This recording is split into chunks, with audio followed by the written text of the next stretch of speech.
IPL చరిత్రలోనే కని విని ఎరుగని పరుగుల వర్షం, సిక్సుల సునామీ అనుకోవచ్చు. అబ్బా ఏమి జరిగిందండి మ్యాచ్. హైదరాబాద్ అంటే బౌలింగ్కి మాత్రం ఫేమస్. అలాంటిది బ్యాటింగ్లో అది కూడా స్ట్రాంగ్ టీం అనుకున్న ముంబై మీద సిక్సుల మీద సిక్స్లు కొడుతూ ఉంటే నిన్న హైదరాబాద్ అభిమానించే వాళ్ళకి అసలు పండగ అని చెప్పుకోవచ్చు. ఇప్పటి వరకు ఐపీఎల్ రికార్డ్స్ అన్ని బద్దల కొడుతూ అది అసలు 2020 మ్యాచా లేకపోతే 50 ఓవర్ల మ్యాచ్ అన్నట్టుగా ఆ స్కోర్ ఏంటో కొట్టడం ఏంటో మొత్తానికి ఐపీఎల్ అభిమానులకి, ముఖ్యంగా హైదరాబాద్ ఎస్ఆర్హెచ్ అభిమానులకి నిన్న అద్భుతమైన పండుగ అని చెప్పాలి. మ్యాచ్ ఆద్యంతం పైచేయి సాధించినప్పటికీ మరొక విషయం ఏంటంటే ముంబై కూడా ఏం తక్కువ తినలేదండి. టాప్ ఆర్డర్లో ఉన్న ఏ ఒక్క బ్యాట్స్మెన్ కూడా డకౌట్ అవ్వటం కానీ బిలో 20కి అవుట్ అవటం అంటూ జరగలేదు. అంటే ధీటుగానే సమాధానం ఇచ్చింది.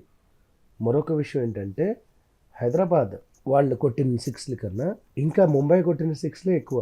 మొత్తానికి ఏది ఏమైనప్పటికీ నిన్న మ్యాచ్ చూసిన వాళ్ళకి అబ్బా ఏం మ్యాచ్ రా బాబు అని అనిపించింది. నిన్న లైవ్ చూడకుండా మిస్ అయిన వాళ్ళు మాత్రం ఆ ఐపీఎల్లో మజా మిస్ అయినట్టే.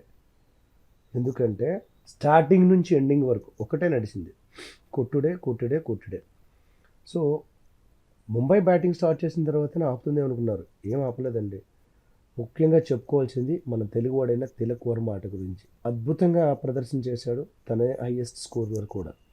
ఇంకో విషయం ఏంటంటే ఈ మ్యాచ్లో అతి భయంకరమైన విషయం, ఆల్రెడీ ట్రోల్స్ జరుగుతున్నాయి, తక్కువగా చూస్తున్నారు, అవమానం జరిగింది. అయినా మన హార్దిక్ పాండ్యా గారు మరో తప్పు చేశారండో. ఏంటనుకుంటున్నారా, ఆడిన వాళ్ళందరిలో అతి తక్కువ స్ట్రైక్ రేట్ అతనిదే ఉంది. 20 బాల్ ఆడి 24 రన్స్, కేవలం ఒక 4 ఒక 6.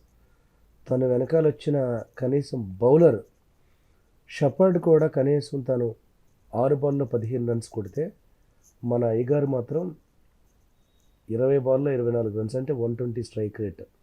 మొత్తానికి ఏ టీంలో కూడా అంత తక్కువ స్ట్రైక్ రేట్ లేదు.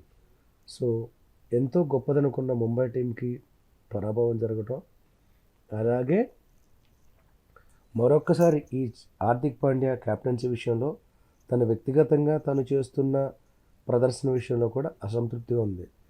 చూడాలి ముంబైని విపరీతంగా అభిమానించే వాళ్ళకి, ముఖ్యంగా రోహిత్ శర్మని అభిమానించే వాళ్ళకి. ఎందుకంటే రోహిత్ శర్మ హిట్ మ్యాన్గా ఇండియా తరఫున చాలా రికార్డ్స్లో పెట్టాడు. ముంబైకి టైటిల్స్ అందించిన వ్యక్తి, ఒంటి చేత్తో మ్యాచ్ గెలిపించగలిగిన వ్యక్తి.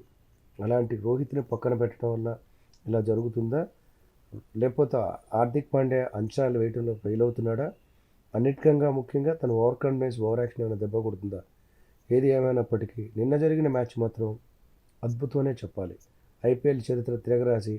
మరో విషయం ఏంటంటే 2 మ్యాచ్ల్లో కలిపి మోర్ దాన్ 500 రన్స్ ఒక ఐపీఎల్ మ్యాచ్లో అన్ని రన్స్ రావడం కూడా ఇదే ఫస్ట్ టైం. ఎందుకంటే మొదట కొట్టిన వాళ్ళు 240 అలా కొడితే తర్వాత వాళ్ళు తక్కువ రన్స్ జరగడం జరుగుతుంది, కానీ ఇక్కడ అలా జరగలేదు. జరిగింది ఏంటంటే వీళ్ళు కూడా 246 కొట్టారు, చిన్న విషయం కాదు అది. సో ఏది ఏమైనా ఒక అద్భుతమైన మ్యాచ్ చూసి ముంబై పుంజుకొని ముందుకు వస్తుంది అనుకుందాం. అలాగే మన హైదరాబాద్ కప్పు కొడుతుందని ఆశిద్దాం.